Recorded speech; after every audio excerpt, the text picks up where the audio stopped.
kalau saya amati, saya renungkan sangat-sangat berpengaruh ya. Bagaimana ketika saya lulus S1 waktu itu masih mencari sudah lulus mau ngapain gitu ya. Tapi beruntung sebelum lulus, setelah sidang, sebelum diwisuda, almarhum yang Arya Bante Dharma Surya Bumi Matera di situ mengundang saya untuk latihan Vipassana, sehingga terbuka itu ya. Kalau ibarat cuaca itu tadinya mendung, itu tiba-tiba mendung itu bergeser cerah gitu ya, sehingga ilmu yang saya pelajari di ITB S1 itu sebenarnya belum apa-apanya, belum ada apa-apanya itu, masih ini ya sedikit. Nah disitulah akhirnya saya memutuskan untuk melanjutkan studi. Dan ya pada saat itu juga saya ditawarkan oleh ITB jadi untuk menjadi dosen di sana. Jadi diberi kesempatan untuk melamar sebagai calon dosen ya, ikut tes CPNS, ya beruntung lulus gitu ya. Sehingga ketika diangkat Maret 1986 gitu ya, itu saya sudah menyelesaikan Vipassana gitu ya.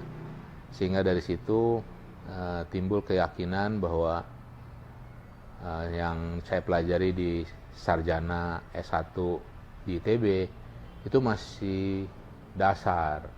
Untuk itu saya harus kembangkan sampai yang tertinggi. Yang tertinggi artinya sampai, kalau pendidikan itu sampai doktor ya, S3 ya. Kenapa? Karena dengan cara seperti itulah saya bisa nanti membagi ilmu saya di ITB ini ya. Berbagi dengan ya mahasiswa ITB, berbagi dengan dosen-dosen yang lain ya di perguruan tinggi lain yang masih di bawah ITB ya, naungan ITB ya. Nah, akhirnya ya karena saya mendharma baktikan ilmu saya di ITB ya. Kebetulan saya belajar fisika atom ya, ilmu fisika. Sehingga ya tentunya dengan mendharma baktikan ini saya mendapatkan timbal baliknya gitu ya. Mendapatkan penghargaan sehingga akhirnya ya saya bisa mencapai level tertinggi di karir sebagai guru besar gitu ya.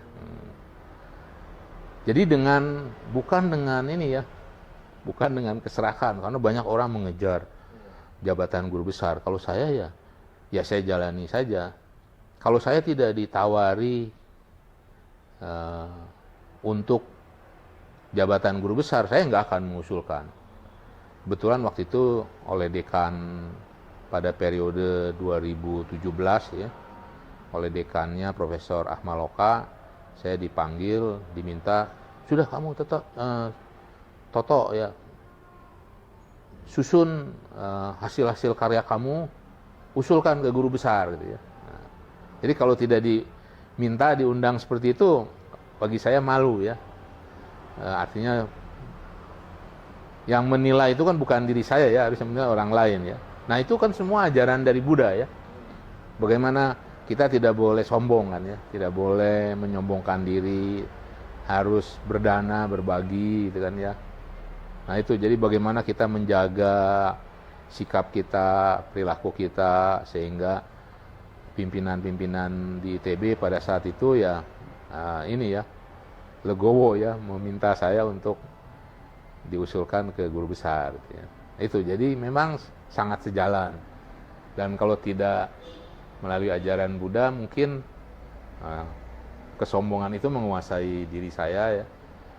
Kalau seperti itu biasanya akan banyak orang lain yang iri, ya kan.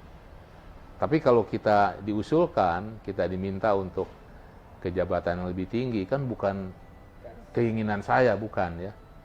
Sehingga yang lain-lain menerima, tidak iri. Ya sebenarnya untuk bisa memahami itu levelnya itu sangat tinggi. Kalau saya mungkin belum profesor, belum guru besar, belum bisa. Karena karya-karyanya kan belum banyak ya. Karena seseorang bisa diusulkan ke guru besar itu harus punya karya-karya ilmiah yang terpublikasi di jurnal-jurnal internasional yang memang terbukti ya, terbukti bahwa memang itu kualitasnya baik. Ya. Misalnya kalau di tingkat sarjana atau tingkat SMA, fisika itu kan ya apa sih yang dipelajari kan kering ya, sehingga tidak terbayang. Ya. Makanya ketika saya lulus S1, sebenarnya saya belum mempelajari sampai ke level yang sangat fundamental atom ya. Saya baru mempelajari material. Material yang saya pelajari waktu itu baru material semikonduktor. Misalnya kalau kita punya gadget HP ya, itu di dalamnya kan ada silikon ya. Nah itu salah satu material semikonduktor. Aplikasinya dalam kehidupan kita sehari-hari banyak. Ya. Tapi kalau atom, orang bingung ya. Apa itu atom ya?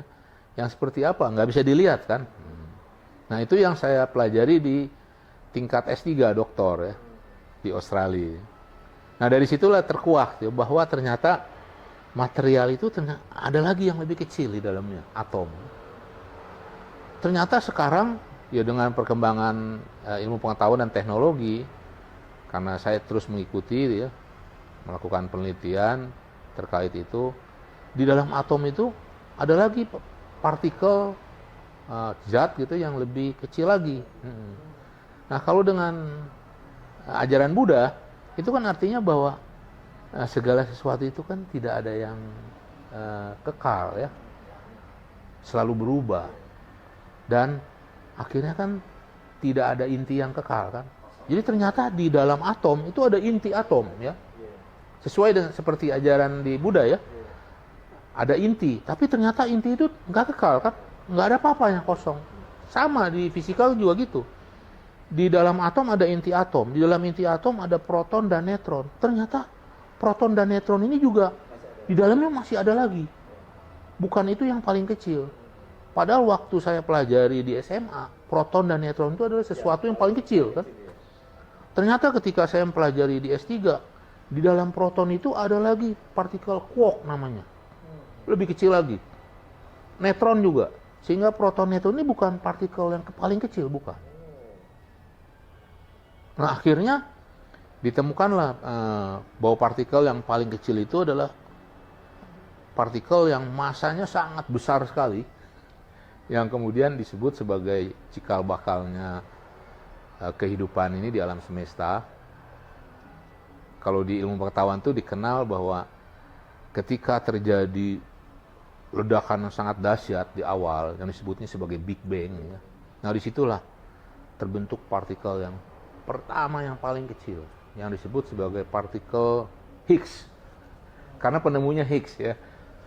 Energinya tuh sangat besar sekali, sebesar energi pada saat ledakan pertama itu.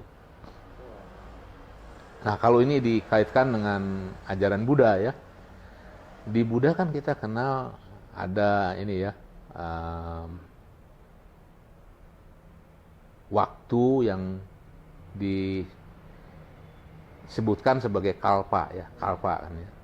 Bahwa Buddha Gotama itu mencapai kebudaan kalau dihitung sejak awal ketika berada di tanah sebagai pertapa Sumedha ya, sampai menjadi Buddha Gotama itu kan 4 asangkaya 100.000 kalpa. Kalau dijadikan ke tahun seperti Big Bang tadi, itu persis sekian ratus miliar tahun. Persis seperti itu. Jadi mirip ya kesamaannya ya. Bahkan di ilmu pengetahuan, Big Bang ini tidak berhenti di situ. Ketika alam semesta sudah sampai di tahap sekarang nih ya, maka alam semesta ini akan mengalami kontraksi. Nah, ketika kontraksi, maka dia akan menuju ke Big Bang yang berikutnya. Nah, di ajaran Buddha juga begitu kan? Ketika ajaran Buddha Gotama nanti mencapai 5.000 tahun, sekarang kan baru 2.567, masih 2.433 tahun lagi. Ketika mencapai 5.000 tahun, maka di situ tidak ada ajaran kebenaran. Disitulah nanti menuju ke kalpa penghancuran disebutnya. Kalau baca di Khuddaka Nikaya ya, di ini kisah para Buddha ya, itu dijelaskan menuju ke kalpa penghancuran. Nah, ketika kalpa penghancuran ini terjadi, maka umur manusia tinggal beberapa hari. Disitulah alam semesta ini hancur ya. Saya hanya membaca ya, belum memahami secara spiritual ya. Tapi kalau secara ilmu pengetahuan di fisika itu dijelaskan.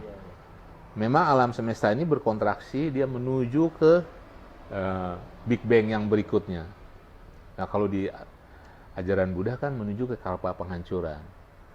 Ketika kalpa penghancuran ini berakhir, muncullah kalpa pembentukan. Nah, disitulah nanti umur manusia akan panjang sekali. Akan muncul Buddha berikutnya. Ini juga sama. Di alam semesta juga begitu. Ketika Big Bang kedua terjadi, nah itu mulai. Alam semesta itu mulai mendingin ya. Terbentuklah planet-planet. Dan umur manusia itu panjang memang di situ. Iya.